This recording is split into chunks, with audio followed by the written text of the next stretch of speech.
এইটো ভিডিঅ'ত আলোচনা কৰিম বৃত্তৰ কালি আৰু বৃত্তৰ পৰিসীমাৰ বিষয়ে আৰু ইয়াৰ পৰা যিকোনো এটা কুৱেশ্যন এডিএড এক্সামত আহিবই গতিকে আপোনালোকে ভিডিঅ'টো অলপ স্কিপ নকৰাকৈ ফাৰ্ষ্ট টু লাষ্ট চাব আৰু যদি আপোনালোকৰ ভিডিঅ'টো ভাল লাগে তেতিয়াহ'লে মোৰ চেনেলটো ছাবস্ক্ৰাইব কৰি দিব যাতে এনেকুৱা ভিডিঅ' পৰৱৰ্তী পাই থাকে তো চাওক ফাৰ্ষ্ট আমি ভিডিঅ'টো আৰম্ভ কৰি পেলাওঁ এটা বৃত্তৰ ব্যাসাৰ্ধ দিয়া আছে 14 সেন্টিমিটাৰ এটা বৃত্তৰ ব্যাসাৰ্ধ 14 সেন্টিমিটাৰ হলে বৃত্তৰ কালি কিমান অৰ্থাৎ এই কুৱেশ্যনটোত আমাক বৃত্তৰ ব্যাসাৰ্ধ দিয়া আছে আমাৰ বৃত্তৰ কালি ওলাব লাগে একদম সহজ হয় একদম আপোনালোকে ধ্যান দি চাব চাওক ব্যাসাৰ্ধ যেহেতু 14 সেন্টিমিটাৰ তো বৃত্তৰ কালিটোৰ ফৰ্মুলাটো হ'ল আমাৰ পাই আৰ স্কয়াৰ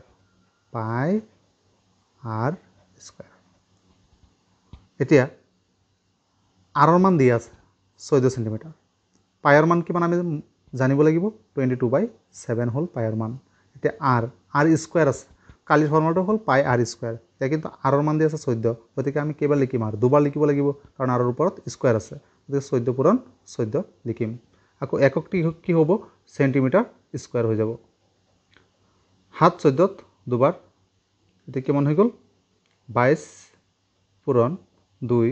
পূৰণ 14 সেন্টিমিটাৰ স্কয়াৰ এতিয়া আপুনি একেৰে পূৰণ কৰি দিলে কিমান পাই যাব 44 2 22 গুণ 44 ইনটু 14 তো পূৰণ কৰি দিয়ক যিমান আনসাৰ হ'ব ইমানেই 616 সেন্টিমিটাৰ স্কয়াৰ পাই গ'লে অৰ্থাৎ অপশন সাইডে দিয়া থাকিব তাৰপৰ ৰাইট আনসাৰটো আপোনালোকে এনেকৈ বাছি ওলাব অঙ্কটো কৰিব লাগিব নিজে কৰি পেলাই ৰাইট অপশনটো বাছি উলিয়াব লাগিব তাৰ পিছৰ প্ৰশ্ন এটা বৃত্তৰ ব্যাসাৰ্ধ 42 সেন্টিমিটাৰ হলে কালি কিমান আকৌ দি আছে কালি ওলাব লাগে বৃত্তৰ ব্যাসাৰ্ধ দি আছে 42 সেন্টিমিটাৰ গতিকে আকৌ সেম ফৰ্মুলা পাই আৰ স্কয়াৰ বৃত্তৰ কালি ফৰ্মুলা পাই আৰ স্কয়াৰ পাইৰ মান 22/7 আৰু আৰৰ মান দিয়া আছে কিমান 42 * 42 আপোনালোকে হাত 42ত কেইবাৰ যাব 6 বাৰ গতিকে কি পালে 22 * 6 * 42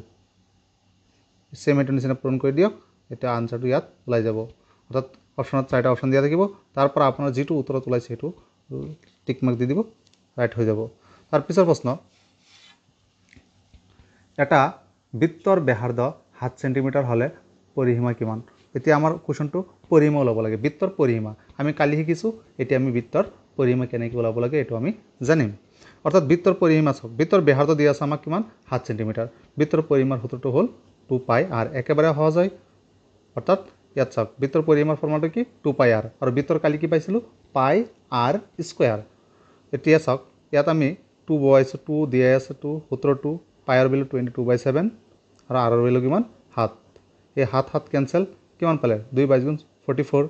এককটো হ'ব সেন্টিমিটাৰ ইয়াত স্কয়াৰ নহয় একক সেন্টিমিটাৰ হ'ব জাস্ট এককটো হ'ব তাৰ পিছৰ প্ৰশ্ন এটা বৃত্তৰ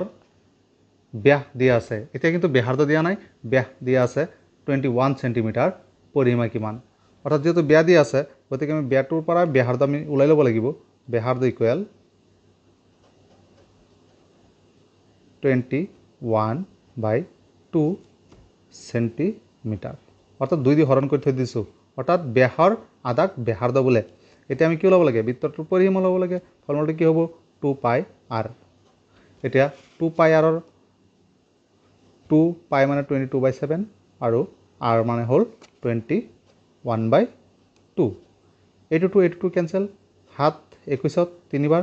অৰ্থাৎ কিমান পালো 3 22 গুণ কিমান 66 অৰ্থাৎ ইয়াৰ পৰিসীমা হৈছে 66 সেন্টিমিটাৰ গতিকে এইকেইটা কুৱেশ্যন আপোনালোকে আকৌ ধুনীয়াকৈ চাই যাওক ইয়াৰ পৰা যিকোনো এটা কুৱেশ্যন আহিবই 2022ৰ যেটো এডিএড এক্সাম হৈ গৈছিল তাত এনেকুৱা কুৱেশ্যন এটা আহিছিল গতিকে এইটো এক্সামত আহিব আৰু আপোনালোকে মোৰ পৰৱৰ্তী এনেকুৱা ভিডিঅ'বোৰ পাই থাকিবলৈ প্ৰতিটো টপিকৰ ওপৰত ভিডিঅ'বোৰ পাই থাকিবলৈ হ'লে মোৰ চেনেলটো আপোনালোকে সাবস্ক্ৰাইব কৰি থব যাতে মই দিয়া ভিডিঅ'বোৰৰ নটিফিকেশ্যন আপোনালোকে প্ৰথমে পায় আৰু প্ৰথমে যাতে আপোনালোকে চাব পাৰে থ্যাংক ইউ ভেৰি মাছ মোৰ ভিডিঅ'টো চোৱাৰ বাবে